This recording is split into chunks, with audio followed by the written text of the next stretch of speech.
is Dr. Seema Balian. I'm the Director of Ayurveda Healthcare and Chakos Learning Center. Welcome to my lecture series on NMC OSCE. Now, in this series, I will be covering up the topics related to assessment, planning, implementation, evaluation, some of the new scenarios which have been added, such as the NG tube, pressure ulcer assessment, and VIP and the intravenous flush, and also we are going to take you through the fluid balance. The aim of this series is to understand in depth that the logic behind all of the things, why we are doing, how are we doing these things, what precautions we have to take while we are doing assessment and the rest of the stations, and also the top tips. So I hope that you are going to gain out of it as much as I'm trying to put in my efforts. There are 7 episodes to this series which are going to be covering up various topics. Please do let me know if there is anything that you would like us to discuss about in future as well. And it would be great if you can subscribe on our channel and press the bell icon to get the regular updates. So I hope you will enjoy it, and thank you very much again for watching this series. So basically what I have done is that I had shared 2 charts with you, the 2 implementation chart. One is an in-hospital implementation chart, and one is a community implementation chart. Yeah. So implementation, if you see, again, this is a station where a lot of people, they have quite a lot of apprehensions that how they are going to do and that it is going to be difficult and all that. But actually, it is not difficult at all. And you will get 15 minutes to complete the implementation, and 15 minutes is more than enough for you to go through it. The only thing that you have to remember in that is that you have to be go in a planned manner. But that is there with all of the stations. As long as you are going in a planned manner, it should not be difficult at all. And also the basic knowledge of the drugs is very, very important, which anyway, I have shared all the medications with you. So that is something which is going to be very important that you guys learn, and you are able to draw out your information from that. Because unless you know what is right, you will not be able to pick out if there is something that is not written correctly in the chart. So unless you know the correct dose of a medication, you will not know that whatever dose is written over there is whether it is correct or it is not correct. Same is with the frequency and the route, that unless you know that this is something that can be given orally, or that is given IM or intravenous or something, unless you know all these things, you will not be able to figure out if the chart is written wrongly, and you might end up giving the wrong medication. Yeah. So that is the reason it is very important that you must know what is the R's of all of the medication, at least the most common ones. For the others, once you are in the hospital or once you are in your workplace, there will be lots and lots of other medication which you are going to learn as you go along. So there will be so many things that you will need to look up in the BNF every day, and your drug knowledge is going to get more and more and more the more you are going to be looking into them. Yeah. So my plan today is that we are going to go through the drug chart, both of the drug charts. So, and I'll tell you that how, when I say that we have to go in a planned manner, that what exactly do I mean by that? That how to read a drug chart, what are the things that we will, which are important, what we should do, what we should say. Those are all of the things that I would like to go through with you guys. And also, I will be able to show you how the medication looks like, how the drug trolley look like, and how the setup is going to be in the exam. Okay. So let me just bring up the drug chart.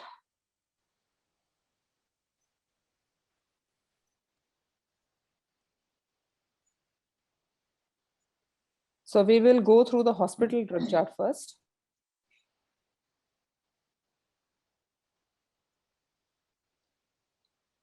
Okay, can you see my screen? Yes, ma'am. Okay, so your friend Raj Palmer. Yeah. So just you are going to get a scenario, like for every other station, you are going to get a scenario for the implementation as well.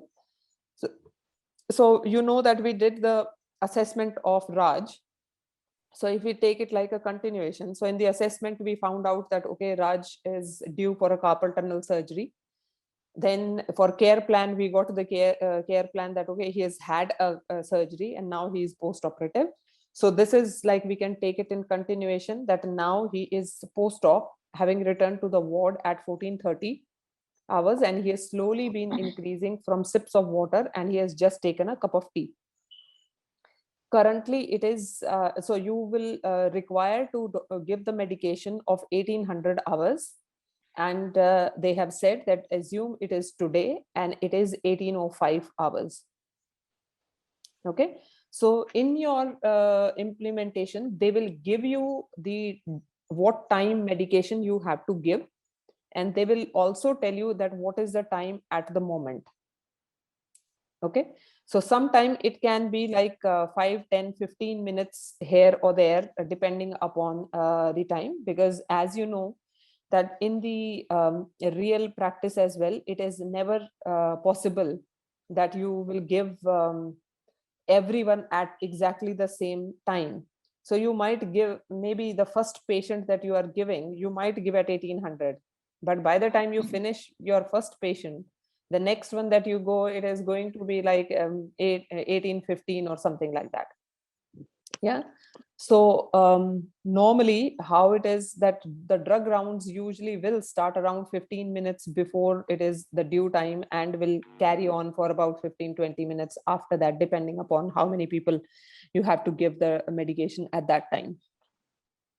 Okay, so don't feel that if you have given, if the time is not 1800 hours, then it is something wrong over there. So it is absolutely fine. Fine. So this is, everyone has read this. So if you will see that there is a name, date of birth, and the patient's hospital number is given over there. Yeah, in the,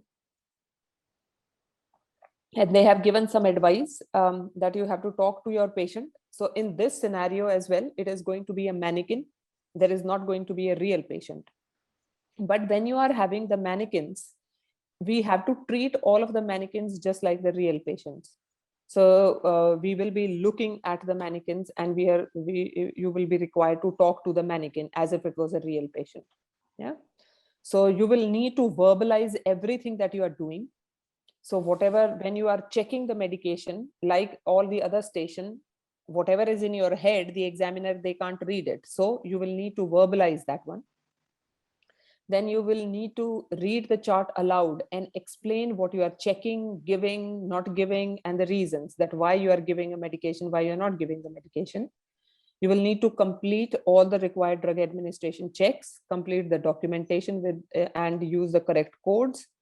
The correct codes are on the prescription chart and on the drug trolley. Check and complete the last page of the chart. Ensure to complete all section of the documentation, and that you are going to get 15 minutes to complete it.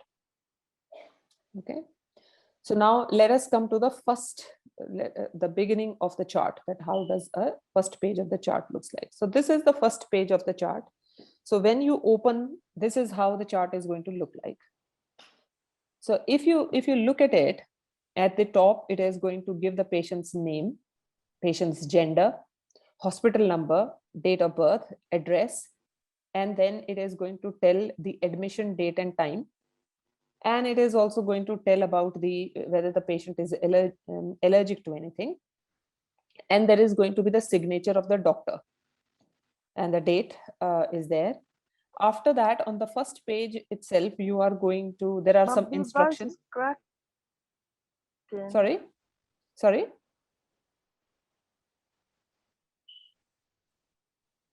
Was someone saying anything?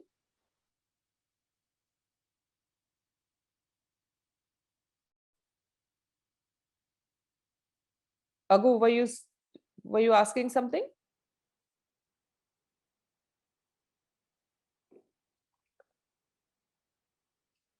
Okay, doesn't matter. We'll continue. Okay, so you can see on the left-hand side, there is some information to the prescriber. And on the right-hand side, there is information for nurses administering medication. Now, this is an important sort of area where you will have to look that, let me just increase the size of this one.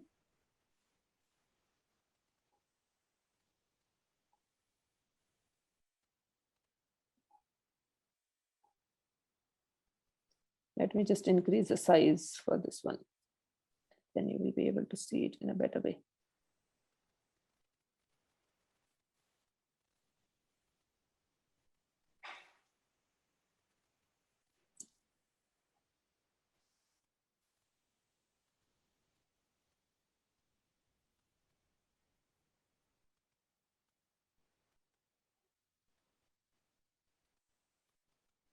Can you see it better now?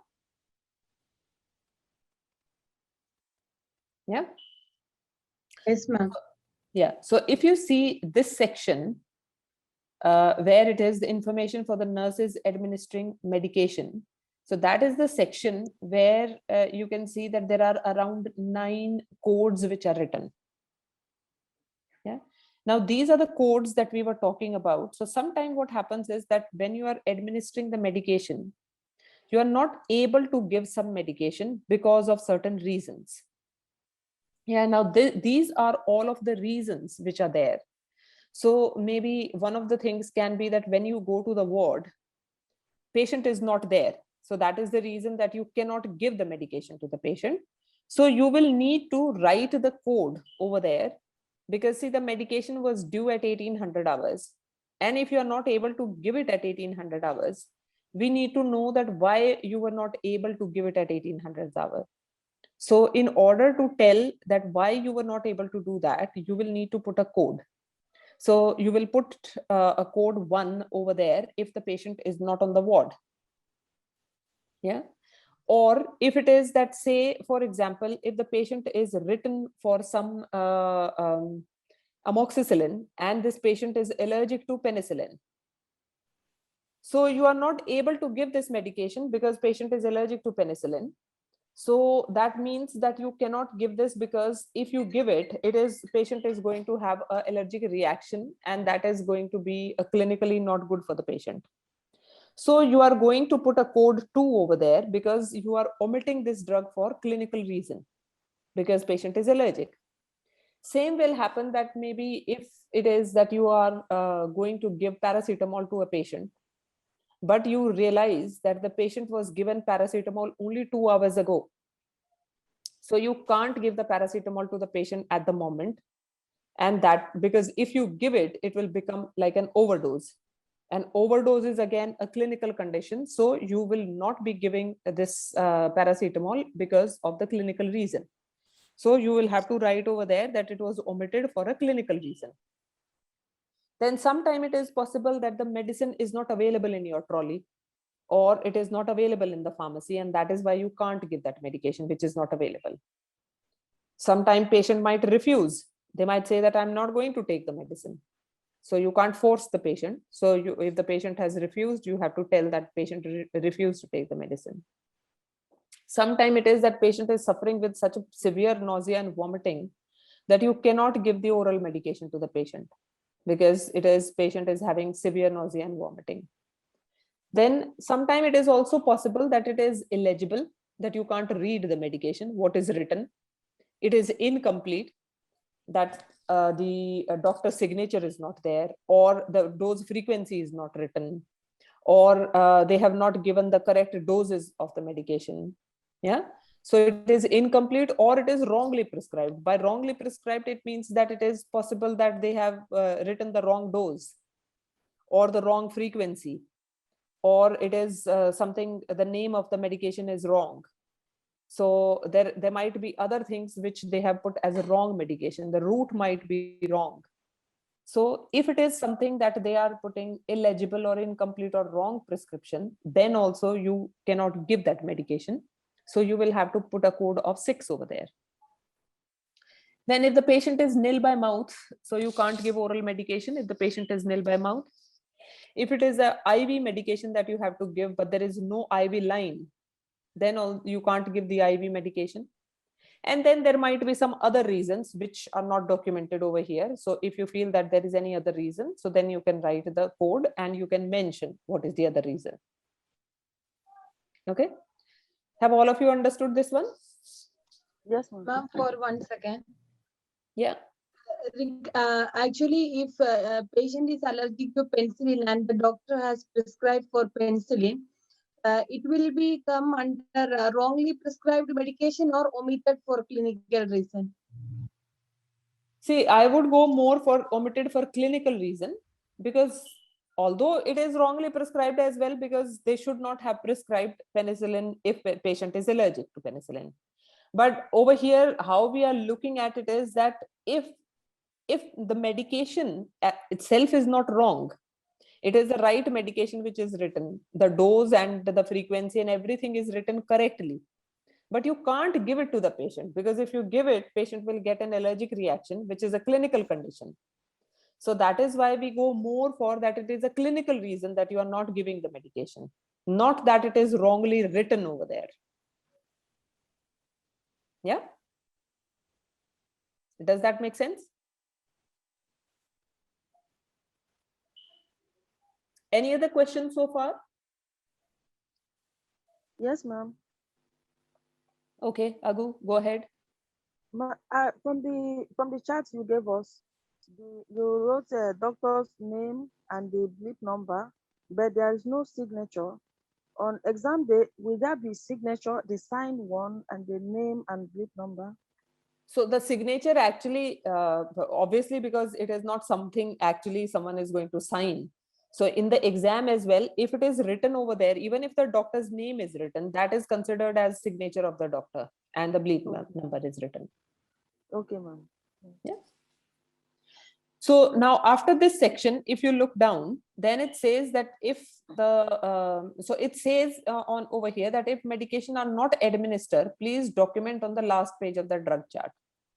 So these ones, so if at any point, if you decide that you are not going to give any medication to the patient for any of these reasons that we have just discussed, and you will require to put a code over there. So as soon as you write the code over there, at the same time, you must fill in the section, this section over here as well. On your left hand side, if you see drugs not administered. So over here, you will have to write a little bit more of a detail, because in against the medication, you can only write the code. There is not much space over there for you to write, explain your reason. So you are going to write a code over there, but the explanation you are going to do it over here in the end, that the drug was not administered, date, time, which drug was not administered, the reason for that, and the name and signature. So this must be completed at the same time as you are writing the code over there, because if you leave it, then it is highly possible that you will forget writing it. And if you forget it, then you will not be able to pass the station. Yeah. So coming back to the first page. So then if you see, as we go along, you will see that it is it is written as that which ward the patient is. They have given the information about the ward, who is the consultant. Then there is the information about height and weight of the patient as well, and if there are any special dietary requirement. Now, why does height and weight, why is it so important? Titi, can you tell me that why is height and weight important? What is the significance? Ma'am, we can need to say- calculate the dose according to the patient weight and height. Absolutely. So all of the medication, if you will see, and if anyone has worked in pediatrics, you will know that all of the doses, they are calculated according to the weight of the patient. Yeah. So at some point, obviously we have to decide that now the patient's weight is that much that they can just be considered as adults and they should be given the adult doses, because in adults you do not keep on calculating it according to the weight. Yeah, you come to a certain sort of cutoff that, okay, above this weight they are eligible to take just the adult doses. Yeah, so that is why more than height, weight is very, very important, because the medication are calculated according to the weight. So can you tell me that what is the cutoff kind of a weight that we would say that, okay, above that weight we will consider people as the adult weight and they can have adult doses?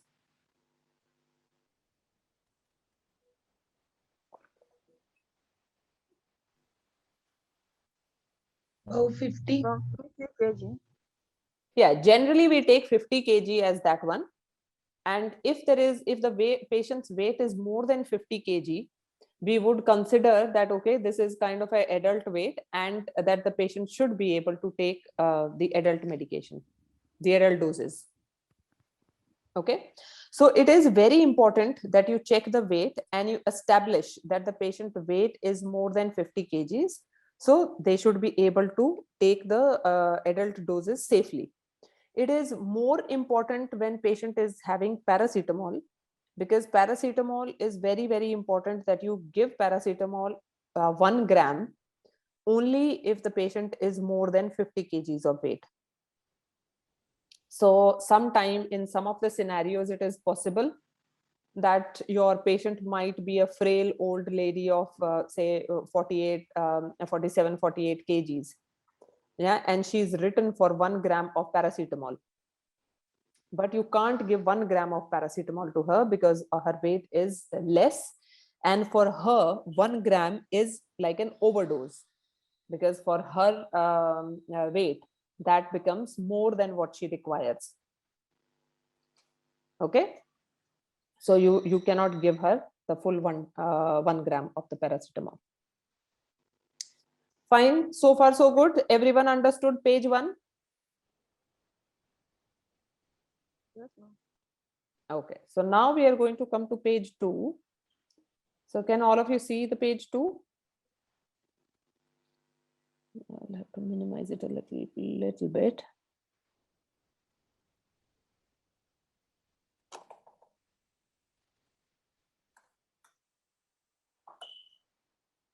Okay. Yeah.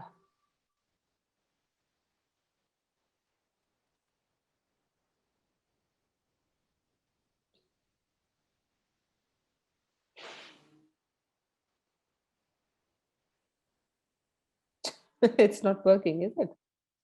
Okay. Anyway, can you see it now?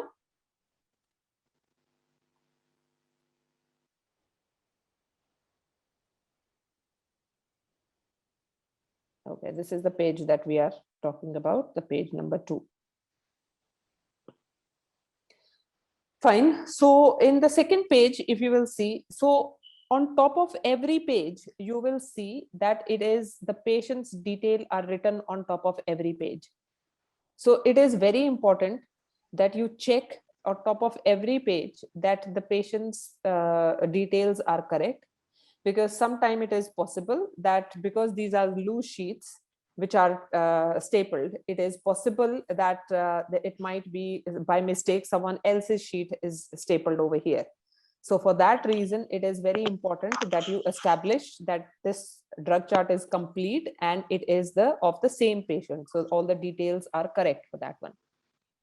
Yeah, and on top of every page they will clearly ask that if the patient is having any documented allergies as well. So you need to be very, very careful with allergies as well. So it is very easy that once you have gone through the first page and you start going through the medication, the other medication, it is very easy that you forget that patient was allergic to something and you end up giving that medication, because at the moment, at that time, you are more concentrating on that particular medicine. Yeah, for example, like if patient is saying that they are allergic to paracetamol, and you acknowledge it, But when you are going through your chart, you reach the regular medication section and patient is like saying that, oh, I'm in so much pain, I'm in so much pain.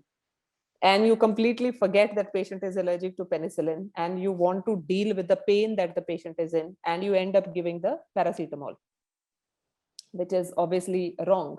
So it is very important that you make sure that you remember the allergies, and before you give any medication, that you always check that patient is not allergic to that particular thing.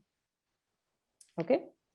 So then we come to this in the second section, second page. The first section that you get is once only and the stat medication. So everyone understand the meaning of stat medication? Yes, ma'am.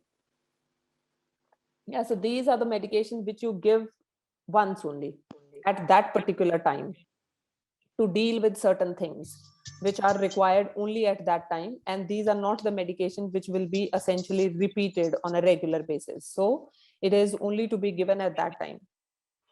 So if you see in the stat medication, patient is written for lorazepam. Hello, honey.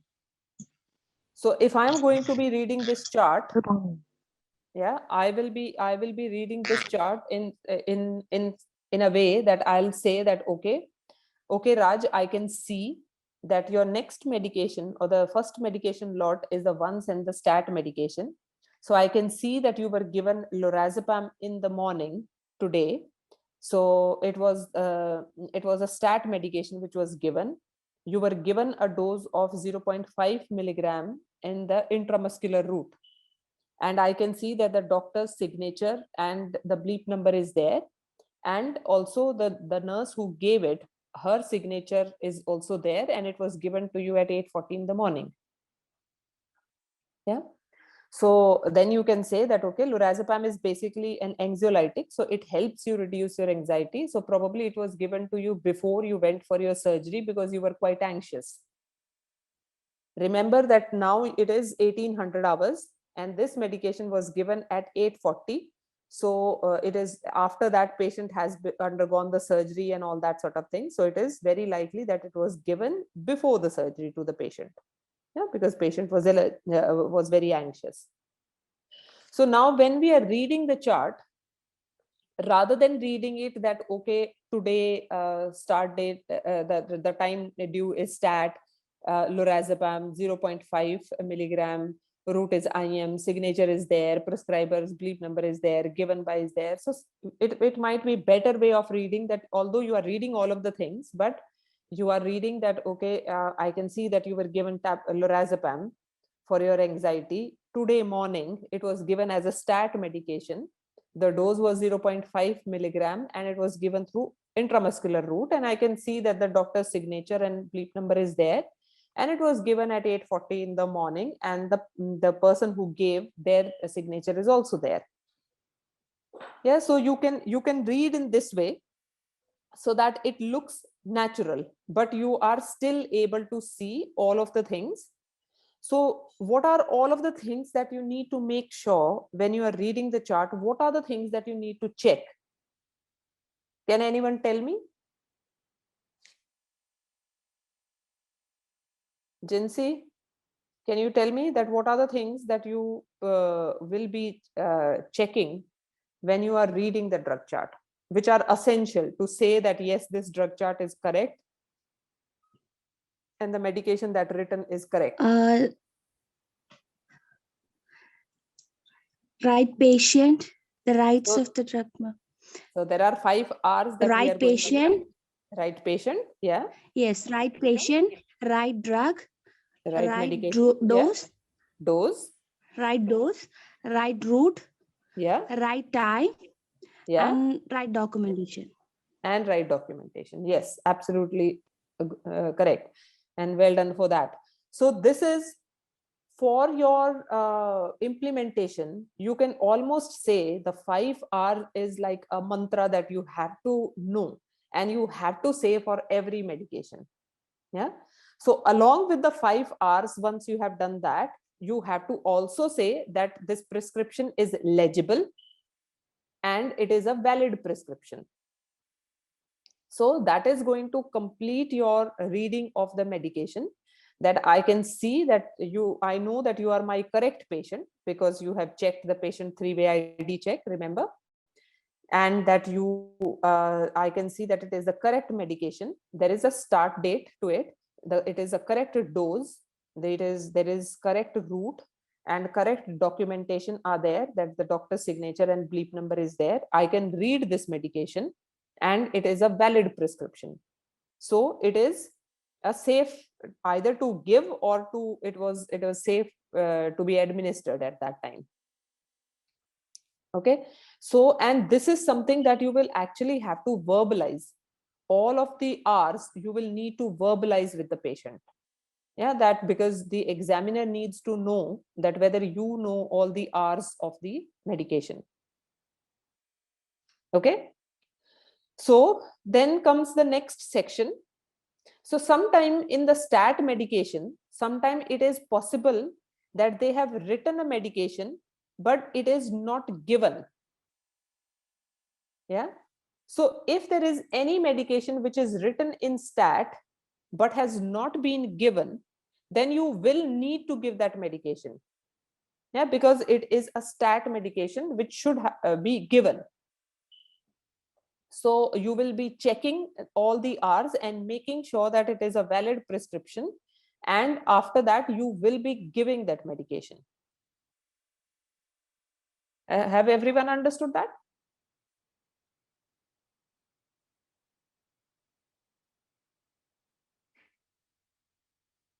Yeah. Okay. So then we go to the next section. So if you see the next section, it is prescribed oxygen therapy.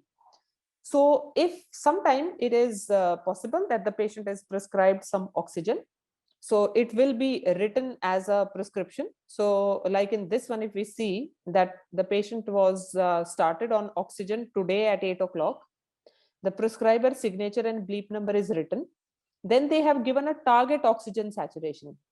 That the target is that the patient's oxygen saturation should be more than 96%. Then it is also written that the therapy instruction that post-operative recovery until fully awake. So it has to be continued till the patient is fully awake. And also once we have achieved the target of more than 96%. It is given via a nasal cannula. The flow rate is 2 liters. And you can see that the time it was started was 11:30 in the morning. Yeah, the nurse's signature is also over there. So when you come to this section, you will need to ascertain two things over here. One, that the patient is fully awake. And the second thing is that the saturation of the patient is more than 96%. Okay. So you already have got the history that the patient is now up and he has had a cup of tea and all that. So we will take it that the patient is now fully awake, that he is able to drink and he is had something to eat. So it is the patient is fully awake. And the oxygen saturations, you will ask the examiner that examiner, can you tell me what is the oxygen saturation of my patient? So the examiner will say that, okay, the oxygen saturation is 97%. So you can say that, okay, I have reached, it is more than my target saturation and patient is also fully awake. So I'm going to be removing the nasal cannula and stopping the oxygen. Yeah. So once when you are going to be stopping it, you will do your hand hygiene because you will be touching the patient in a way. So you'll do your hand hygiene, take the nasal cannula off from the patient, keep it aside and do your hand hygiene again. And you are going to document at the same time that you have removed the nasal cannula and you have stopped the oxygen. Okay. Do not wait that you are going to sign everything in the end. Do not wait. Okay. So if you have stopped the medication now, you are going to sign it at the same time. Okay. So once you have signed it, you can reassure the patient that, okay, I'll come back again in about half an hour to check your oxygen saturations again and to make sure that you are maintaining them without oxygen. Yeah. But if you feel that you are getting any shortness of breath or any problem, do let us know. Okay. So always do your safety netting as well. So then we come to the third section, which is a PRN medication. Now, does everyone? One Sorry. second, ma'am. Yeah. Regarding the oxygen saturation discontinued time, whether we need to ask the assessor that what is the time we need to document? Assessor have already told you that it is 1805. 1805. So we will document Yeah. in 1805 only. 1805, because that is the time that you are giving all these medication or checking the drug chart. Yeah. Okay, so next section is the PRN section. Now, does everyone know what is a PRN medication? Anju, can you tell me what are the PRN medication?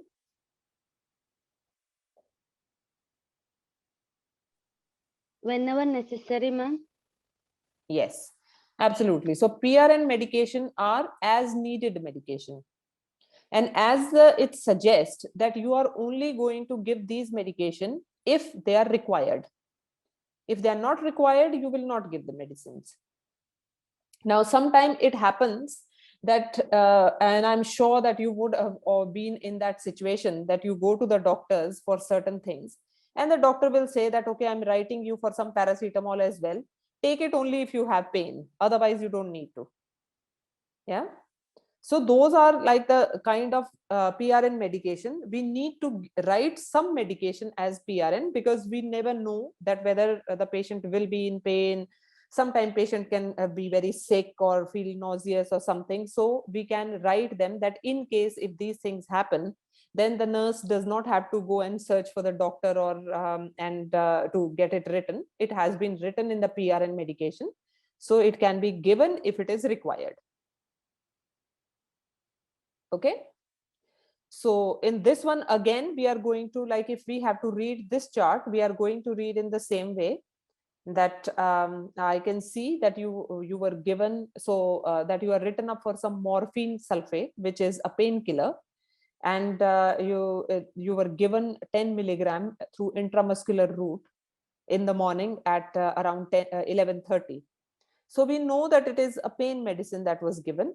So once you know that the pain killer was given, you can always ask the patient that, so how is your pain? Is it any better now? Yeah, if the patient says that, yes, my pain is better, then the next question will come that, okay, can you rate your pain score? Whenever you are talking about pain, please make sure that you are always going to ask the pain score on the pain scale. So you are going to ask the patient that, can you tell me that what is your pain score? Like if 0 is no pain and 10 is the worst pain, where are you going to rate your pain? Yeah. So if the patient says that, okay, I have got a pain score of 2. So then you know that yes, patient is actually comfortable because pain score of 2 is very less. Sometime it is possible that the patient may say that, okay, my pain score is 4. Yeah, then you can say that, okay, you are still in a moderate amount of pain. Is it any better than what it was before? So patient will say that, oh yes, earlier it was 8, now it has come down to 4. So then you know that it is getting better. You can also check with the patient that, do you think that you are managing all right, or would you want any more painkillers? Yeah, patient might say that, no, actually I'm managing pretty okay with the pain. I do not want any painkillers. Or it is possible that patient will say that, yeah, I think that I can have some painkillers. Then in that case, if the patient says that, yes, I can do with some more, then what you can do is that now you can see that in your PRN medication, they are not written for any further painkillers. So you can tell the patient that, okay, let me go through the chart. It is possible that you are written for some pain medication on the regular side. Yeah. And if you are written for some painkiller and if it is due, then I will be able to give you the pain medication. Okay. Then if you see, the next medication is cyclizine. So again, you are going to read the same way that, okay, the next medication, I see that you were given some cyclizine as well. That is an antiemetic, or it is an anti-sickness tablet, a medication. And you were given an injection at 11:30 at the same time when you got the morphine. So how are you still feeling sick? So again, the same question, that you have given some medication. So you are now going to ask what effect that medication has had and whether the patient is feeling any better. Okay, has everyone understood that one? Yeah. Now sometime it is possible, Yes, ma'am. that you are written, like say maybe in this one, for example, the third medication was written as paracetamol. Okay, so you will see that, okay, it is written paracetamol, 1 gram per oral route, 4 to 6 hourly, and the doctor's signature and bleep number is there. Okay, but it has not been given. Now your patient has just told you that patient is in pain, so his pain score is 4. So what will you do?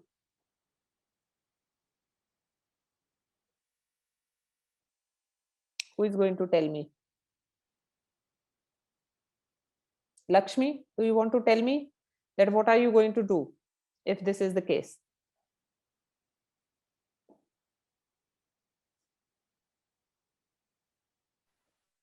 Yes, ma'am, I think I should give it. You think that you should give it? How many people agree that you should give it? Yes, ma'am, I see he is having. Okay. Will you give it straight away? Will you decide it I see at this it. time?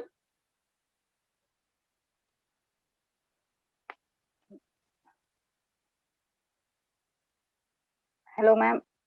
Yes, yes, Lakshmi, go ahead. Hello. Yeah, Lakshmi, I can hear you. Please go Yeah, ma'am, ahead. as he is having.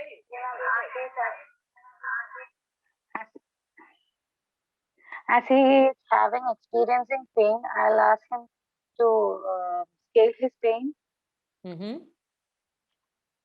You still have pain, so I think I should give it. If it, Okay. So, but okay, you decide that you are going to give this medicine, and you give this medicine to the patient, and then you move on in your chart, and you find that in the regular medication,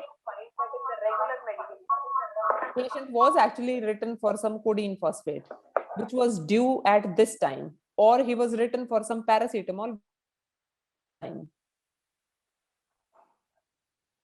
But you have already given the patient paracetamol from the PRN. hello, ma'am, I can't hear.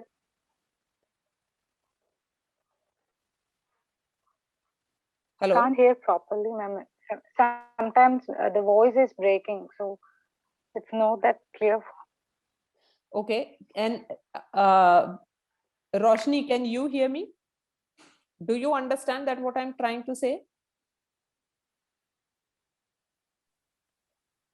Yes, ma'am, I can hear you. So what do you think about this scenario or this situation, that you decide that you are going to give the medication paracetamol in while you are in the PRN? You give the medication and you move ahead, and then you find out that in the regular medication patient was written for some paracetamol and it was due now at 1800 Uh, hours. in So what are you going to do then? in PRN medications, it's already if we given, then we are not gonna give again. But it is mentioned regular medications at the 18 hours, so I can give that medication now, unless So but if you have already given it in the PRN, how are you going to do? if they are already given in the PRN, then I'm not gonna give here in regular medication, and I mentioned that it's already given. So do you think that that is the correct way of doing it? No, What is the correct way? we have to check the regular medication list first. Then only we have to move to the PRN medications, because PRN is Absolutely. as needed. Absolutely. So we should not jump when we are on the PRN section. We should not make the decision that I'm going to give the medication and give the medication at that time, because it is possible that the patient is written for some regular painkillers or regular medication. So PRN is only as a backup medication which are written. You should always give the regular medication first. And if there is anything like, say, for example, patient is written for regular medication of codeine phosphate. Yeah. But codeine phosphate patient has taken, you have given as a regular, and the patient gets pain again after 2 to 3 hours. Now he can't take codeine phosphate again, but he is in pain. So then at least you know that in the PRN medication, there is paracetamol which is there, which you can give. But if you give medicine from PRN, you can't give the regular medication at some other time. Yeah. So it is always that the regular medication are always going to be the first one that you are going to check. PRN, you are only going to give if the patient is not written for any painkillers on the regular side. Then you can come back if patient is not written for any painkillers, but still complaining of pain. Once you have gone through all of your chart, you can then come back to the patient saying that, okay, I know that you are not written for any other painkillers and you are in pain. So I am now going to give you the PRN paracetamol. Has everyone understood that? Yes. Yes, ma'am. Yeah. So whenever we are reading, whenever we are giving or deciding the medication, the regular medication should always be checked before you decide to give any PRN medication. Okay. So we can just make a note that yes, patient is having pain, and yes, that he is written for some PRN painkillers, but let me just check what is there on the regular side. And if there isn't anything on the regular side, I'll come back to these ones. Okay. So that brings us to the next section, which is the section of the antimicrobials. So we are again going to check the patient's details, that all of them, they are correct. And we are again going to check that patient is not allergic to anything. And then we are going to start reading our first medication on the antimicrobial side. Now, this is the format which you have got now. This is the format which normally is going to be there for all of the medication, where you will need to check all the R's over here. Yeah, so you can see that the first medication is the probiotic drink. Now, does everyone know what is a probiotic drink?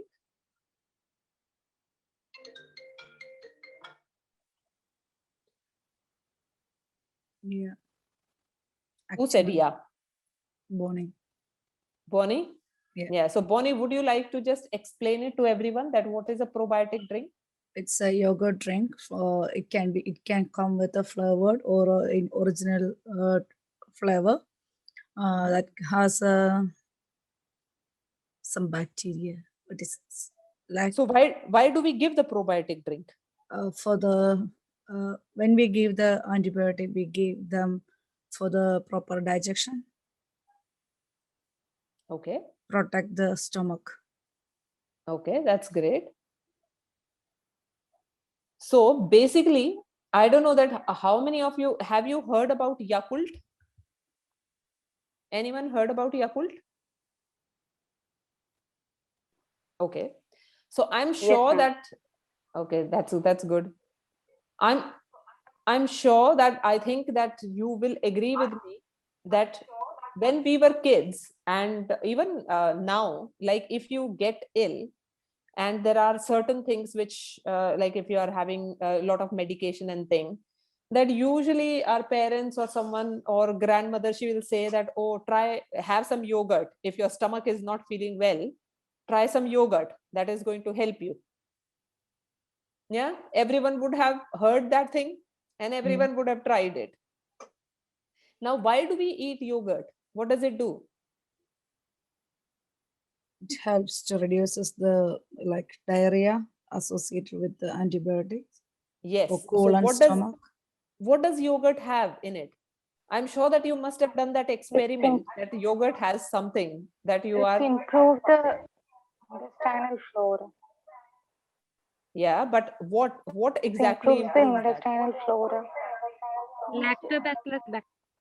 Absolutely. So Lactobacillus it has the lactobacillus bacteria. bacteria. Yeah. So it is like a rod shaped bacteria, which is a good bacteria.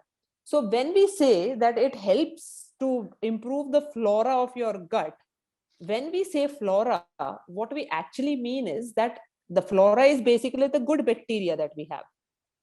Because in order for us to digest the food and thing, we need bacteria. And that is a good bacteria. So it does not make us ill. It actually helps in digestion. But when you are taking antibiotics, because they are antibacterial, they do not know that which bacteria to kill. Yeah, so they will have an effect on your good bacteria as well. So even the good bacteria gets depleted when you are taking antibiotics, and that is the reason that with the antibiotics you have this nausea, vomiting, diarrhea, all those things, because now your food is not being digested because there is not enough good bacteria which is there. So in order to replenish all that good bacteria and help you not have the tummy upset, that is where you give the probiotic drink. And as the name suggests, it is probiotic. So it is a good bacteria that you are giving. Yeah. So these are like yogurt drinks, and they come in a small drink, sort of a small bottle, which is like a one shot drink that you have. Yeah, just hold on a minute. I'll show you that how it looks like.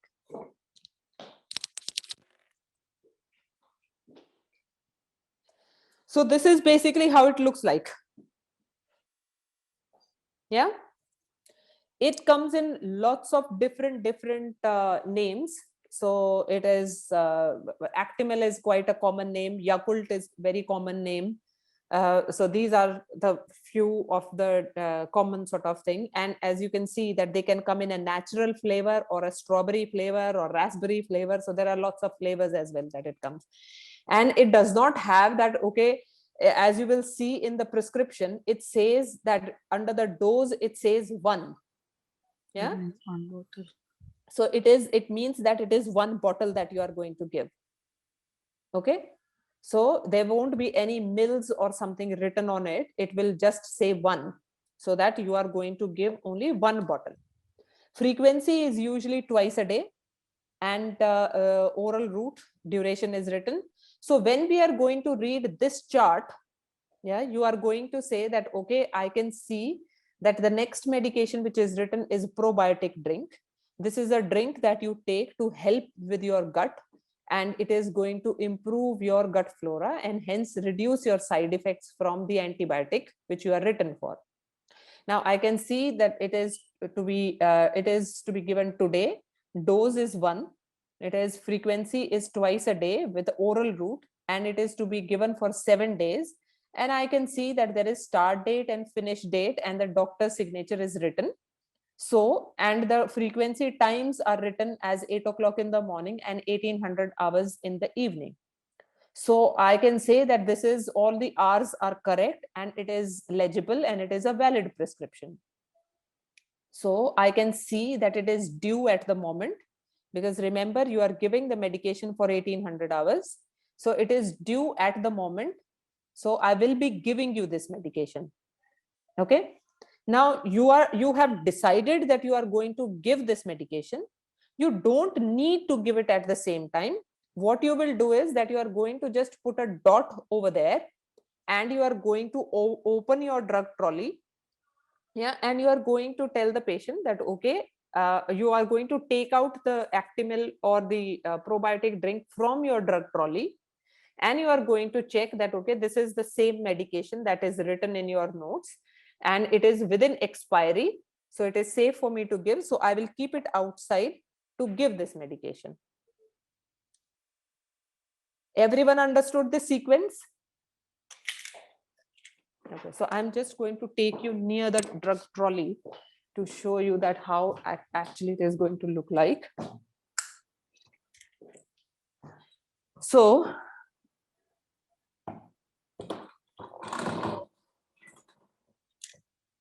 can all of you see the drug trolley? Yeah. Can you see the drug trolley? Yes. Yeah. Yes, ma'am.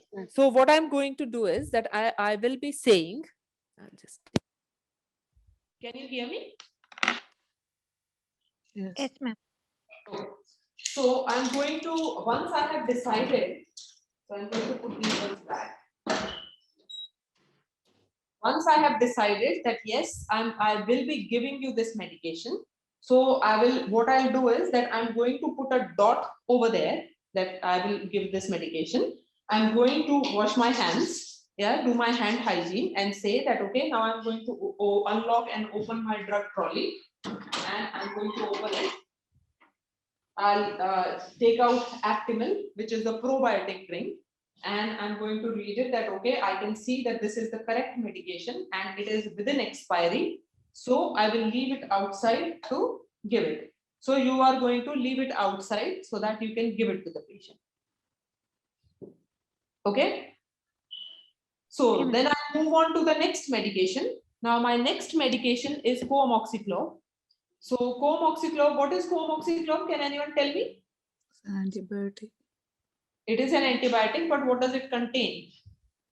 Amoxicillin. And Amoxicillin plus flavoxycillin. So it is a combination. It has it is, as the name suggests, it is amoxicillin and it is cavulonic acid. Now, what is the normal dose for amoxicillin? Oh, sorry, the coamoxiclav. Now, look at the prescription. So, Bonnie, can you look at this prescription and read it out for me? And tell me whether it is something that you can give or whether you can't give. it's written in 625. No, we can't give. Read it how you will be reading. It's a comoxiclav and it should be given today. The dose is 625, but not given like a in milligram or microgram, not given. Frequency is given, that's good. QDS, that means 3 times a day. Per QDS? oral. Yeah, What does QDS mean? 3 times a day. What does QDS mean? Anyone else? 4 times a day. Yeah. TDS is Oh, 3. sorry. Yeah, 4 times a day per oral for 5 days. The Mhm. timings are like 6 o'clock, 12 o'clock, 1800 and 22 hours. But the dose is not in a correct prescription. Is the frequency correct? What is the frequency of coamoxiclav? Angel, can you tell me? What is the frequency? It should be 8, 12, isn't it? Yeah, it should be 8, 12, 18, 22. The frequency of coamoxiclav is thrice a day, 3 times a day. Oh, okay. So over here, even the frequency is wrong. So guys, you need to start reading the medication. You should have known this answer. Yeah. So even the frequency is wrong. And as you have said, Bonnie, that they have not mentioned the units of the medication. So you cannot prescribe this or you cannot give this medication. So this medication is Not a legal prescription. Illegal invalid prescription. So Invalid it is an invalid prescription. So what are you going to do now? Ask the doctor to rewrite it. Okay, before that, what you are going to do? What are you going to document in the notes on the drug chart? On the drug chart, the code. Yes. So which code are you going to give? Mm. Which code are you going to give? So if I bring up the codes, here are the codes. Okay, thank you. 6, incomplete or wrongly prescribed medication. Illegal or so incomplete. you are going to write the code over here. Yeah, then we need to write at the end. And you are going to, at the same time, you are going to write at the end as well that the prescription is invalid and that you cannot give the prescription because it was written wrongly or the units were missing and the frequency is incorrect. Everyone understood this one? Yes. Yeah? Yes. Okay. So now we move on to the next medication. So I want you, one of you guys, to read me the next medication. So Vrinda, can you read me the next medication? So you have now come into the regular side. So read that medication for me. Can you hear me, Vrinda? Yes, ma'am. It is paracetamol. Okay. Paracetamol. The date is it is need to be given today, and Uh-huh. dose is 1 gram. Frequency 2 days. It means 4 times a day, Yeah. and the route is per orally, Uh-huh. and duration is 7 days. Uh-huh. Um, What else are you and the going to check? time need to given is the time need to given is 8 a.m. 12 in afternoon, 12 in noon, and 18 hours and in 22 hours. Okay. So what are you going to do? What is the time now? Now it is 18 hours. So you can see that medication is due at 1800 hours. Yes. I need to give that medicine in this time. So what are you going to say? Huh? What? So you are going, yeah? Okay, I will tell to the patient that I will give this medication now. So you are going to say that, okay, Raj, this is the medicine, paracetamol is a medicine given for pain.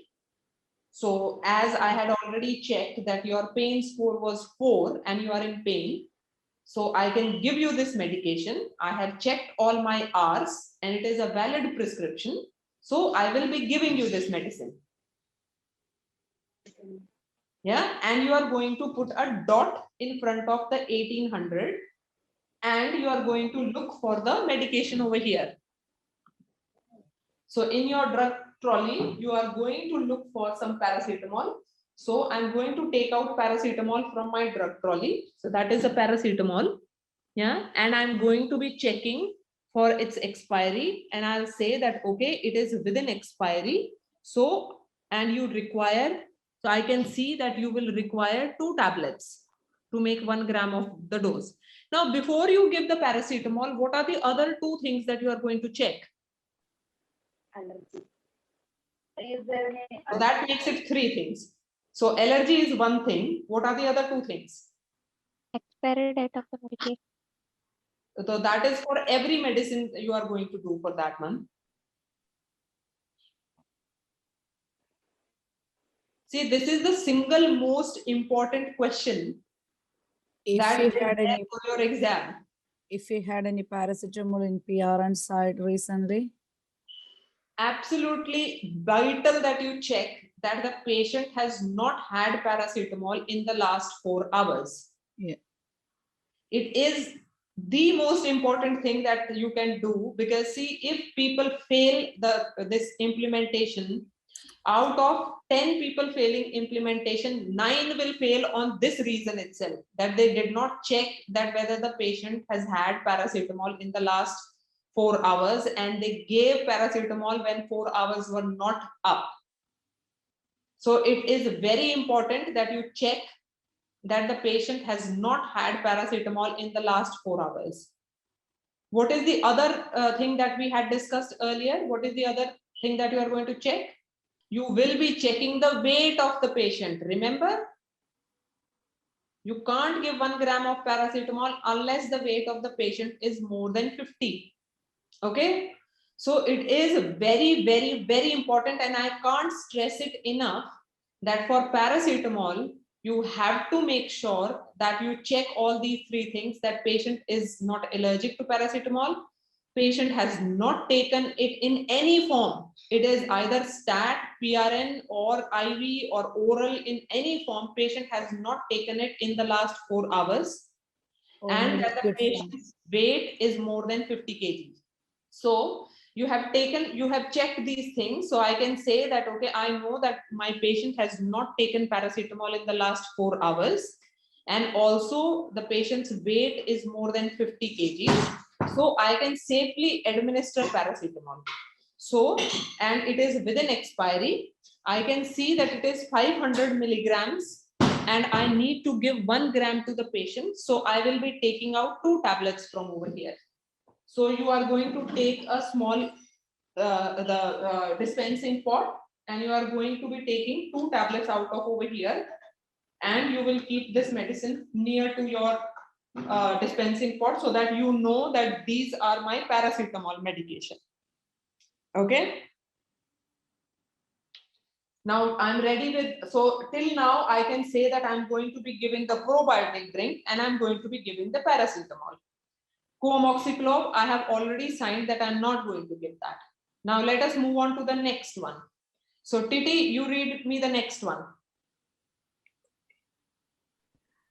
Okay, ma'am. The name of drug is Codeine Phosphate, and the date is today, and the dose is 30 mg, and the frequency is QDS. It means 4 times per day, and route is orally, and duration is 7 days. And here is time is written 8 hours, 12, 18, and 22 hours. So, and the prescriber signature and signature also is written. So the start date is today, as I already mentioned, and the finish date is like plus 7 days. Okay, for that, yeah, it's due. It's due for 8 hours is due. So I need to 18 hours is due. Okay. So I need to know that the patient is allergic to codeine phosphate. So do you have any allergy? No. Okay. Then I need to check that you had taken this tablet earlier. So for that, I need to check the PRN. Okay. Okay. Okay. So do you have pain now? Yes, I do have pain. Okay, if you don't mind, could you please rate your pain by its pain scale? 0 means no pain, and 10 is the severe pain. It is 4. Okay, it's 4. Okay, that's fine. Okay, so did you want to take the painkillers, or you can tolerate by yourself? Yes, it is. I would like to. Okay. But from the regular medication, I had taken the paracetamol. So, so you have already paracetamol. So it's, I think it's not necessary to take the both painkillers together. So because you already had taken. So Oh, but the doctor that I said will I mention. should take both of them. Yeah, I know that, but you know, if you are taking the both painkillers, it means double dose, so you will get some kind of side effects. So I just want to prevent that. Okay, so I will definitely inform to your doctor, and I will make clear in the why I'm not giving this medication. Is that fine? Okay. Okay, now you mentioned that it is going to be a double dose and that's why you're not giving the medication. Why do you think it is a double dose? You're not giving the same medicine. Yeah, because we are giving the paracetamol, no? So that's why it's like pain medication. See, I understand what you are saying, but sometimes it is quite possible that on the regular side, you might find 2 painkillers which are written. You might also find 2 antihypertensives which are written, because or 2 anti-diabetic medications which are written, because it is possible that the doctor thinks that one is not enough, and that is why you require 2 of those things. And these are, remember, these are the regular medications, so patient probably is anyway taking them. So how often you would have seen that one patient, one antihypertensive is not working, and that is why another antihypertensive is added. Okay. Yeah. For that, we need to give both medications if it's written in regular medications.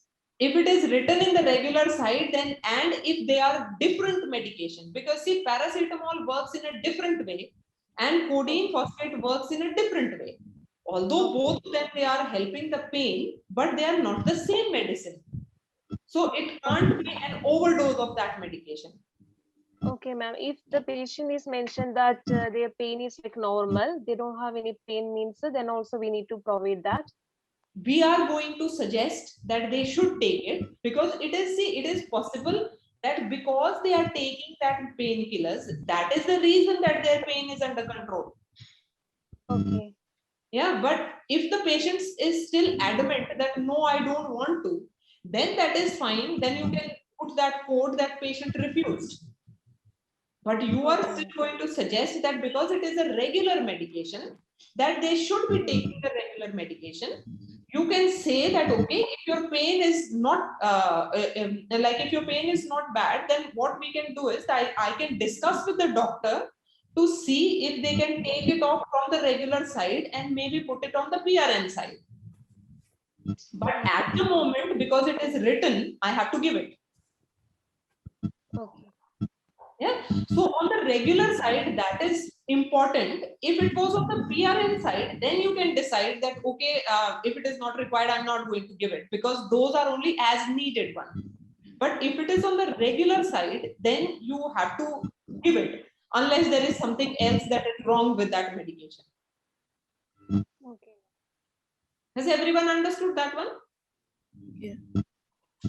So I'm going to say that, okay, you are due for this medication and I can see that it is a valid prescription.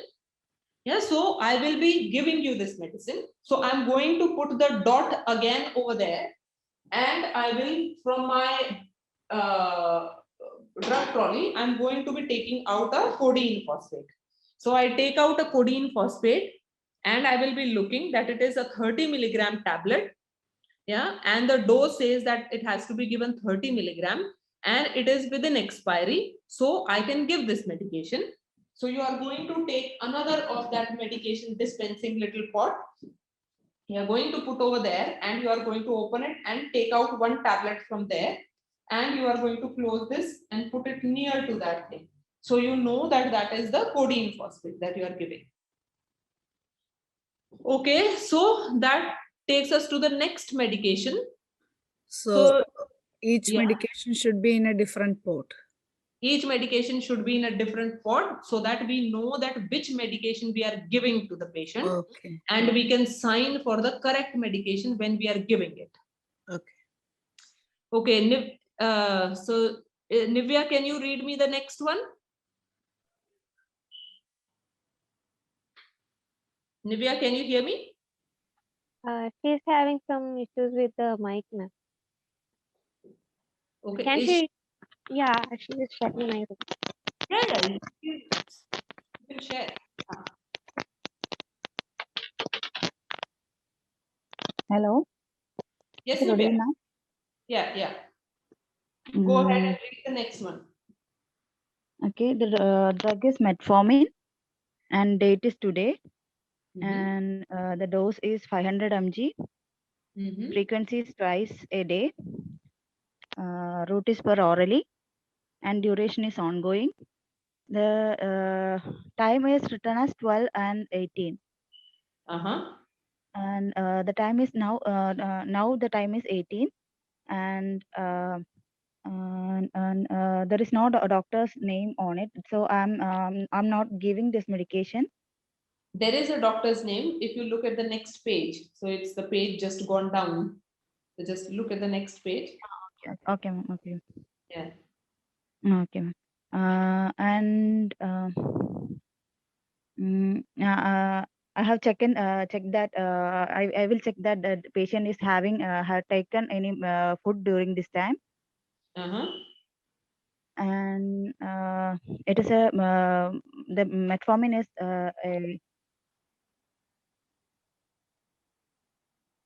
it's a drug for diabetes, and if the patient is having any diabetic issues, means I will deliver this medication.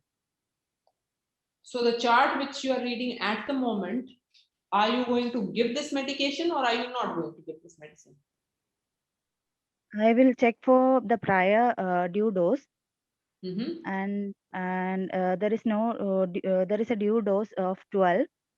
Mm-hmm. That means I need to give for twice a day. Yeah. So I will be delivering the medication. Does everyone agree with that one? Anyone wants to add anything on this? Check the blood sugar and make sure that the patient had any food or they are going to have any food. Yeah, the blood sugars are okay. Patient has had food, so that is not a problem. He had some tea and all that. Then ask about any allergies to this medication. Patient is not allergic to it. It's a regular medication, so he's been taking it for a long time. Ma'am, this is metformin, Hmm. and it is ongoing medication. Actually, today's the prior dose is 12 the time they are given, and we are giving it 18. It is Mhm. only twice a day medication, so that means it's 12 hourly we have to give. Who told me this? Roshni? Did you say that? Yes, ma'am. Well done, Roshni, because that is something that you have to look for, that if the time interval over here is not correct.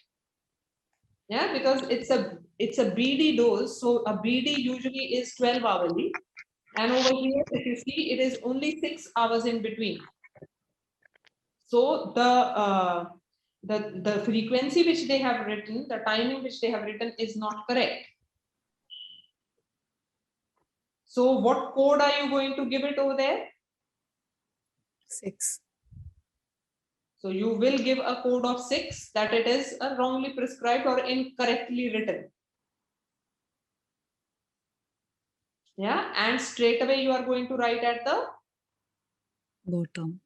at the back as well, the drug not administered. So now that brings us, so well done for figuring this out. Now that brings us to the last page where you can see it is the intravenous fluid therapy. Now for intravenous, you will not require to administer any intravenous medication or any intramuscular medication for the exam purpose. It is only oral medication that you will be giving. So over here, but it is important that you read it out, even the intravenous thing. So you are just going to read it, that I can see that you are on normal saline, which was started at in the morning at 10:30 and it is due to finish in 8 hours. And I can see the doctor's signature and the batch number is written, and you can match that the batch number is same, but it is going to run out in another half an hour or so. So someone will come and disconnect it. So you are not going to do anything, but you can ask that the cannula side, that whether the patient is having any pain or not. Yeah, if and the patient will say that yeah, the cannula is, or I'm not having any pain, and it is okay. So now you have completed reading the chart. Yeah. So now what will happen is that once you have gone through the entire chart, now you have decided that it is the 3 medication that you are giving. One is the probiotic drink. The other one is paracetamol that you are going to give, and another one is codeine phosphate. So you already have got that what are the medicines that you are going to give. You have finished all the paperwork in that sense that you have coded all of the medicine which you are not going to give, and you have also made sure that you have written them in the end. So at this stage, what we will do is that we are going to go back at the first page, and we will ask the patient that, okay, before I administer your medication, I'm going to do your second ID check. So in implementation, whenever you are giving any medicine to the patient, you will be asking for the second ID check as well. Yeah, so in that one, you will ask the patient that, can you tell me your name and date of birth again? And you are going to say that, okay, name and date of birth is fine. So I have made sure that I'm with the right patient, and I have checked with all the medication. They are all right medication, right route, right dose. So I have completed all my hours. and now I will be dispensing the medicine to the patient. Now, before dispensing, you will want to make sure that the patient is sitting in a comfortable upright position, and you will check that whether they have any swallowing difficulty. Patient says that no, I'm fine, I don't have any swallowing difficulty. So that is fine. So you are again going to go through that, okay, I can see this, I don't have to dispense any stat medication. Oxygen you had already stopped and you had already signed. You know that you don't have to dispense any PRN medicine. So the first medicine that you are going to be dispensing is the probiotic drink, where you had put the dot. Remember, I asked you to put the dot in front of all the medicines that you are going to be giving. So you know that this is the medicine that you have to give. So you are going to ask the patient that, okay, here's a glass of water. Can you just take a few sips?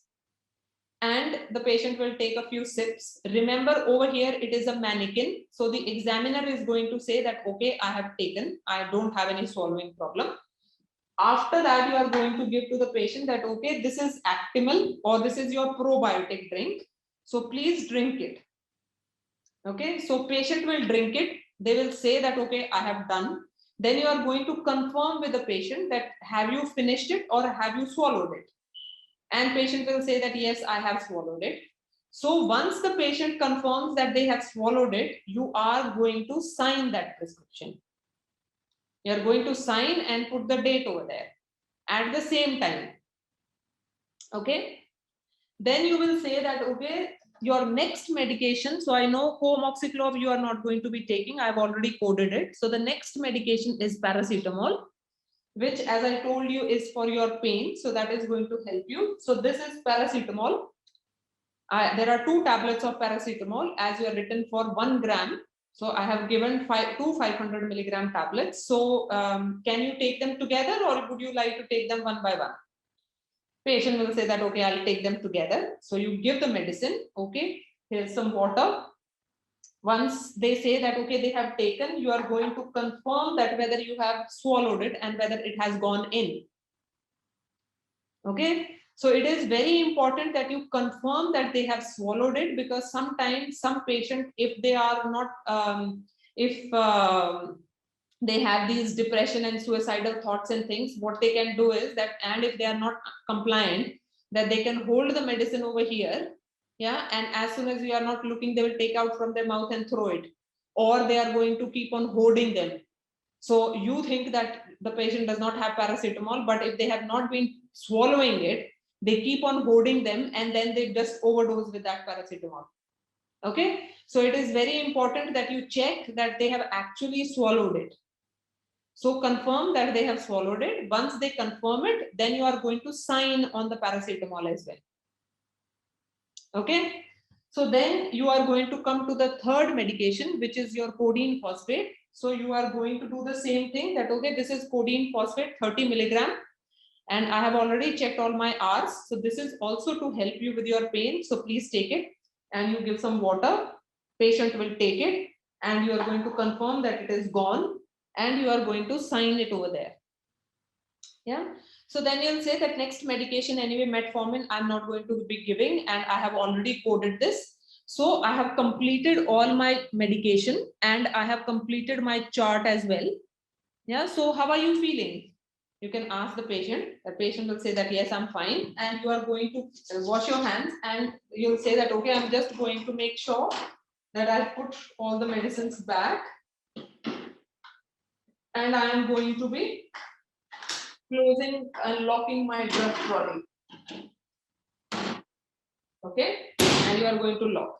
Now you are going to be talking to the patient, say that, okay, so Raj, I have given you your painkillers and I have also given you the probiotic drink.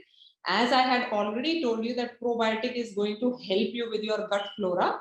I'm not expecting any side effects from it. So it should be, you should be very well tolerating that. But if you feel anything, then please do let me know. Also with paracetamol, it is a very common drug. Sometimes it can give you a little bit of acidity or tummy upset, but hopefully it should not be that bad. With codeine, which is the next medication, you can get constipated because constipation is one of the main side effects. So please make sure that you are drinking plenty of fluids. and you are taking a high fiber rich diet. So that is going to help you avoid constipation. But if something you are getting the side effect, please do let me know. So is there any other further questions that you have? You can ask Raj if there is any further questions. If Raj says that no, I'm fine, you can say, okay, then I have completed my drug chart. I will be leaving a call bell with you that in case if you have any problem, then you can always ring us and someone will come to help you. I have made sure that I have locked my trolley and I will keep it in the safe place. I am also going to be making sure that the patient is comfortable. I'll do my final hand hygiene and I will be leaving the patient.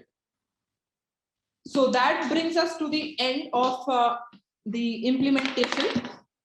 Now in the implementation, today when we started, I did not do the introductory 6 because that we take it, that introductory 6 we are going to do with every station, okay?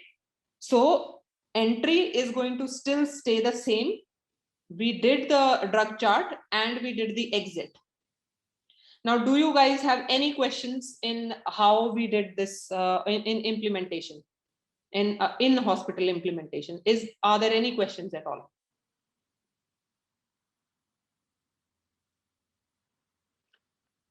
Yes, Agu? Unmute yourself. Unmute yourself.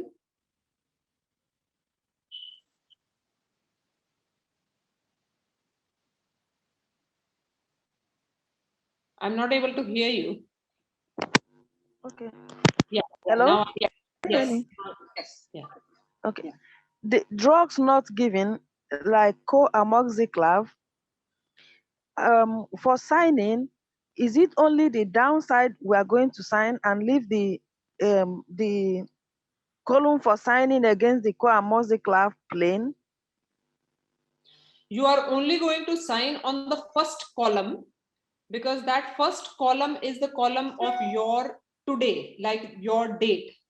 Yeah, so you are going to sign and code against the time that you are there. So the time, as is said, that it is time says that 1800 hours medication that you are giving. So you are going to code it over there because you can't give co-amoxiclav because of the wrong frequency and the units are missing. So you are going to code it over there and you are going to sign it.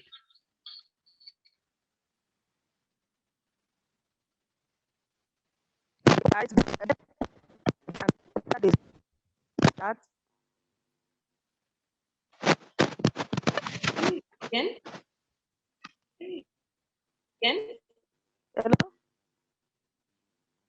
Hello? Yes, Agu, say again. Yes, Agu, say again. Okay. Both the charts where the call for not giving medication and against the amoxiclav. Not able to hear you. Wow. So, Can you hear me now? yes, Hello, it is. can you hear me? Yes, it is better now. Yeah. Okay, thank you. I said down the chart, there is a column for not giving medications. Yeah. Yeah, I will sign there. Then by the side of the medication where it was prescribed, should I put another code and signature there against it? Yeah, so I'll write it and show you. Okay. So it is going to be, I'm going to put a code 6 over here. Yeah, I'm going to put my sign and I'm going to put the date, which is, I'll say 3rd of August, 21. Yeah. And I'm going to come over here at the end. So I'm going to put 3rd of August 21. I'm going to put the time of 1805 was the time that I was giving this. I'm going to put co-amoxiclav. I'm going to write the no units and wrong frequency. And I'm going to put my signature and I'm going to put the date. Okay. Yeah. So I will be writing all Okay. the Yeah. over here. Thank you, ma'am. Yeah. Okay. Okay. Yeah. So any other question anyone has?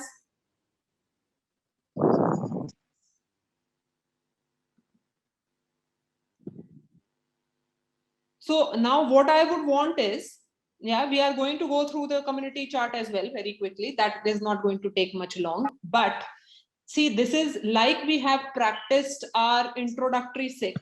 The same way we will have to practice saying these charts as well. That we will have to get in a habit of reading the chart. That, okay, this is my drug. This is what it is used for. It is to be started today. The dose is this, the frequency is this, the route is this, duration is this, and the start date and finish date is there. Doctor's signature and prescription is there. It is due at the moment. It is a valid prescription. It is legible. So I will be giving you this medicine. So please go through the charts and read them again and again so that you get in a habit of saying that thing. Also, whenever you are going to say the name of the medication, get in a habit to say that what that medication is for. That, for example, the moment I say codeine phosphate, I should be saying that it is a painkiller. If I say metformin, at the same time, I should say that this is an anti-diabetic medication. So it will help you with your diabetes. Yeah. So get in a habit of saying what that medicine is so that you have got over with that. You know that you have told the patient what that medication is for. Okay. So shall we take it that everyone has understood about the implementation, about in hospital implementation and how to read the chart? Okay, so I'm just going to stop sharing this one and I'll bring up the community drug chart.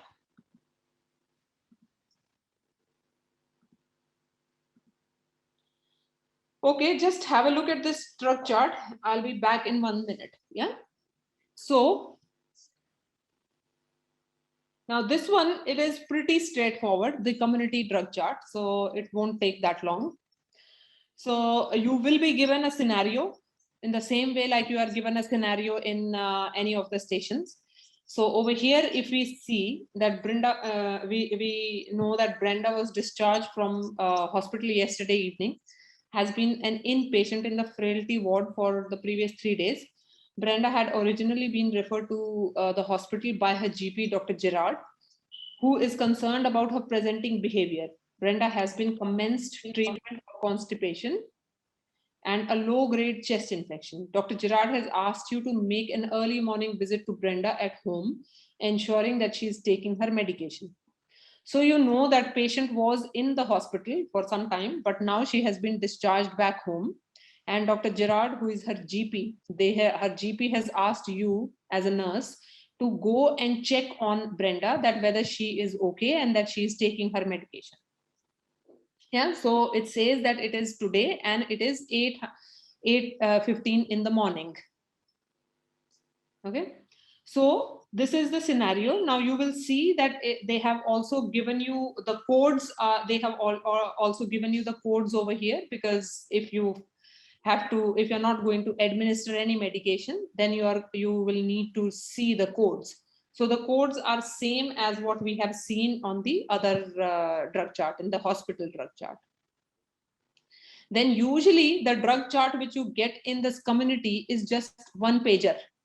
Because remember, in the community, it is not something that you are going to be giving the medicine to the patient on a daily basis. It is patients who will be taking those medicine.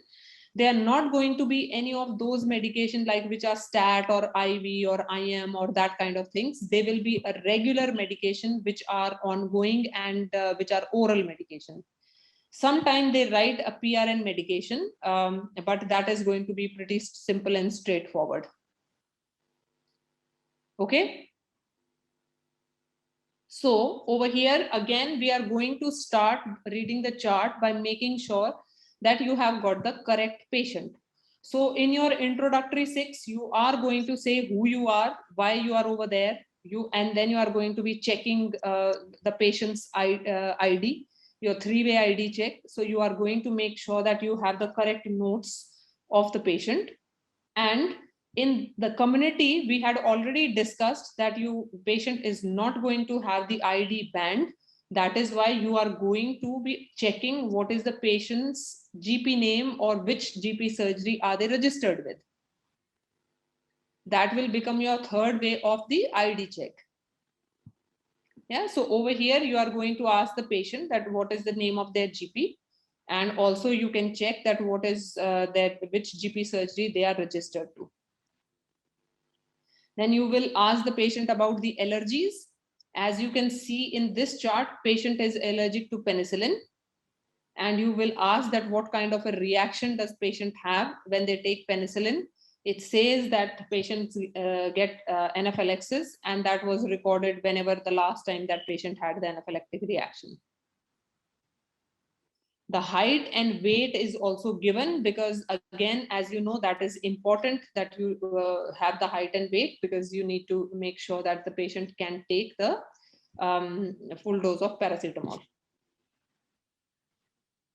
So all of the required information is there even in the in your community drug chart. So after that, you will in the community drug chart, you are not going to have anything like stat, or you are not going to have any oxygen or IV. All those things will not be over there. Okay, so straight away you will start reading the chart. You are going to say that first medication over here is which was written yesterday is Senacot. Now, what is Senacot?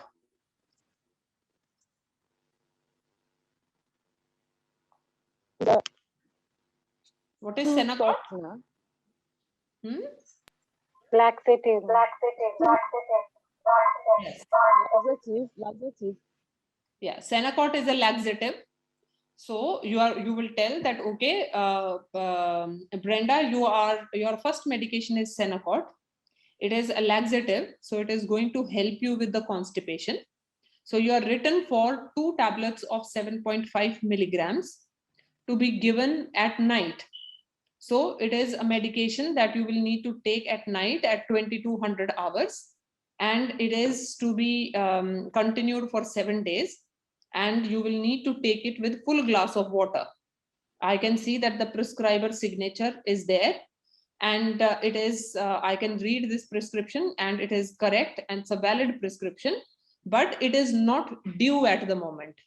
Yeah, it is due at 2200 hours, so I will not be giving this medicine. Yeah, everyone understood that? Yeah.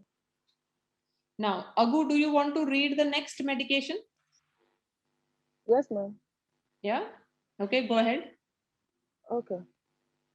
The date was yesterday. The drug name was Amoxiclav. Dose 625 milligram. Time 8 o'clock, 14 o'clock, 1400 and 2200. Frequency TDS. End date in 7 days. And complete course and doctor's name and the signature there. But the patient is allergic to penicillin, so I will not give the antibiotics, and I will explain to the patient that I will discuss with the doctor to prescribe another form of antibiotics, because I will not give this one due to allergy. Mm-hmm. Yeah, but the dosage and the frequency are correct. The prescription is legible, but patient is allergic to it, so I'm not giving it. And I will advise the patient not to take it. Okay, and what are you going to record? I'm going to record code 2 Mm-hmm. due to clinical reasons. Okay, Right, and the sign date. and where else are you going to record it? Okay.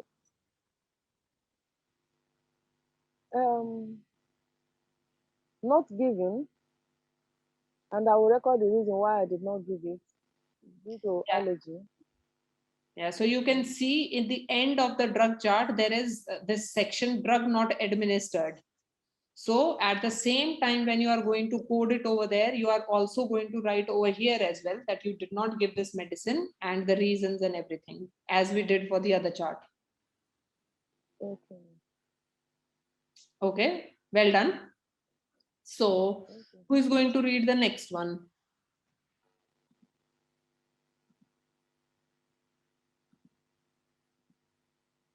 Jinsi, do you want to read the I next can one? read. Okay, whoever is reading, please continue. Yes. Okay. The date is was yesterday, and the drug name is atorvastatin. Dose is 40 milligram. Yeah. The time is 2200. Frequency daily. End date ongoing. And special instruction: avoid grapefruit. And the doctor's name and date is there. The drug atorvastatin is the drug for cholesterol, to reduce cholesterol level. Yeah. And the time is not due because it's 1800 and the time is 22. And again, the dosage is too high. Am I correct? Yes, it is. You're right. So well done for that one. So you have read it is otherwise a valid prescription, but it is not due at the moment, and you are not going to give this medicine. You don't need to give it because it's not due. Okay. So I'm going to write the date and the drug atorvastatin, the time 1800, and the reason not given is No, that is not right. You are not going to write anything for the medicine which is not due. okay. Remember, it is not that you are not giving it. It is just that it is not due. You can't give it. Okay. So it is not that you are going to note drug not administered. And guys, this is for all of you, that you are going to note that drug, you are only going to code those things which are due, but you are not giving them for certain reason. Okay, to bring you back, this co-amoxiclav was not due as well because they wrote 8, 1400 and 2200, and my time is 1800. It's Your not time is due. 8 And o'clock. secondly, is No, your time is 8 o'clock. See, it says 8 morning. So that was due. Yeah. Yeah, that's why I didn't say anything, because that was due at 8. So atorvastatin is not due. So that is why we are not going to write anything. We would have written, if we would have noted that it is patient is allergic to some medicine, and even if it is not due, we would have signed or we would have coded that one, because we don't want anyone else to by mistake give it. Yeah, say for example, patient was allergic to atorvastatin.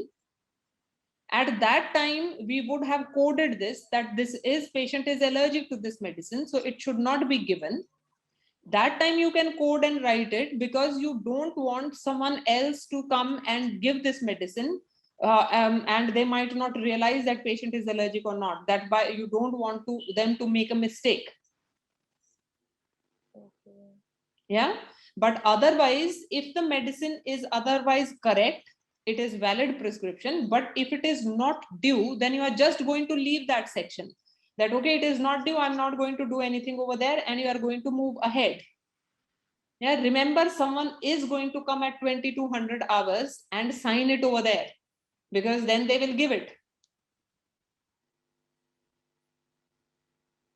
Everyone understood this thing? Yes, ma'am. Okay. Yes, ma'am. So, Jinsi, you read the next one. Paracetamol. Yes, ma'am. Okay, Brenda, your next medicine is paracetamol. It has been started yesterday. The dose of the medicine is 500 mg, 2 tablets. The due time is 8 hours, 12 hours, 18 hours, and 22 hours. And the frequency is 4 times a day. It has to be taken for 7 days, and it has to be taken if needed, and the prescriber's name and date is there. So I've completed all my hours, and it is a valid prescription. So before for administering, I'm asking you a question. Are you experiencing any pain right now? No. Okay, so do you think that you need this medication to manage your pain? No, I'm fine actually. I don't have any pain. Okay, so it has to be written that if required, you can take this medication. So as you have no pain right now, I'm not going to administer this medication to you. So I'm coded this as No, you're not going to code it. Why would sorry, you code it? See, it is patient due. did not require it. That is why you did not give it. Okay, so it is not. Yeah, that is what you need to remember, guys. That if the code you give to those things which you had to give but you could not give. Okay. Yeah, the things Okay. which is like at your discretion, that whether if required you give it. So it is not that you had to give it. It was only if it was required you will give it, and you have established that it is not required, that's why you didn't give it. So it is fine that you are going to leave that space, that whenever patient will require it, then they are going to give it and sign it. Okay.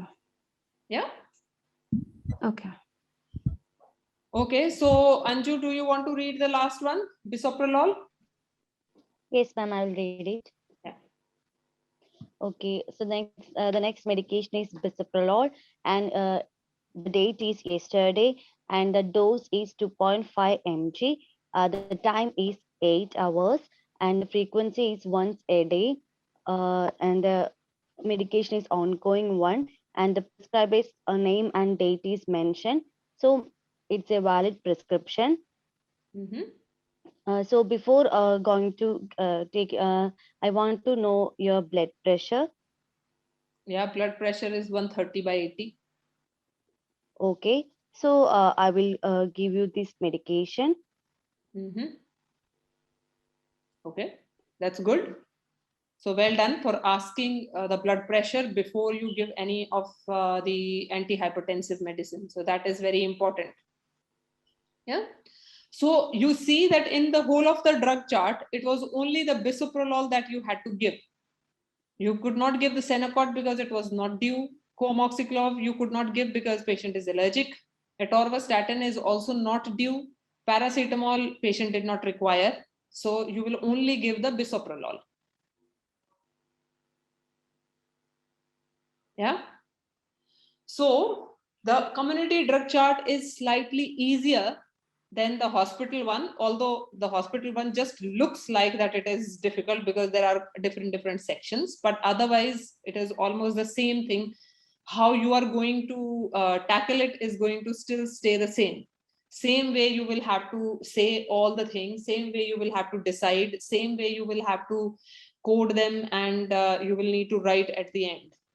So that completes our implementations section. Now, is there anything, any queries that anyone has? Ma'am, in a hospital setting, we are having drug trolleys. So what will we do when it is a community setting? Should we ask the medication from them? Or what should we do? Yeah, usually there will be a box. I'll show you. So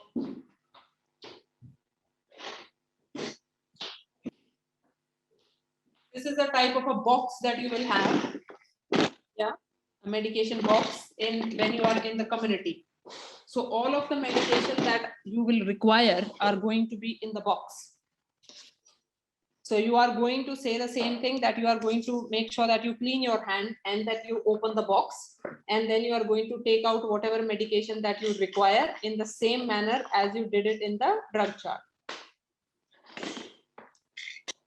In hospital, in the drug trolley. Yeah. So normally these are the type of bottles which you will be getting in the hospital. Oh, sorry, in the exam and in the hospital as well. These are the type of bottles. These are the bottles which are child safety bottles. Now, what it means by child safety is that if you are going to open them, you can't open them like that. Yeah. So in order to open them, you will have to press them down and then twist it. Press and twist. Only then you will be able to open it. Okay, so when you are going to go in the exam, and when you obviously you will practice before that, but make sure that you are not just struggling to open it just like that. It won't open. Okay, any other question? Yes, ma'am. Yeah. About the paracetamol in community setting, it wasn't given, but in the hospital, you told us about the regular medication that we should give and try and talk to patients while we are giving. But paracetamol here is also like a regular medication for the patient at home. It is not a regular medication. Okay. See in the special instruction, what does it say? In the special instruction, it is telling you as needed. Okay. So this becomes a PRN medication for the patient because it is only as needed. It is not an ongoing medication. Yes. So it is not a regular, it becomes a PRN medicine. Yes.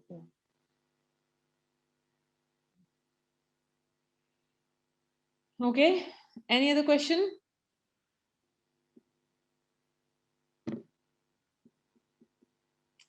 Okay, fine then. So tomorrow, I think what are we doing? Tomorrow, are we doing fluid balance?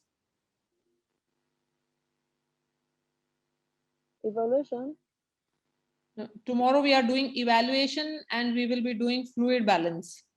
I think these are the two things that we are doing. Okay. Yeah. So I will share a few of the fluid balance scenarios with you guys.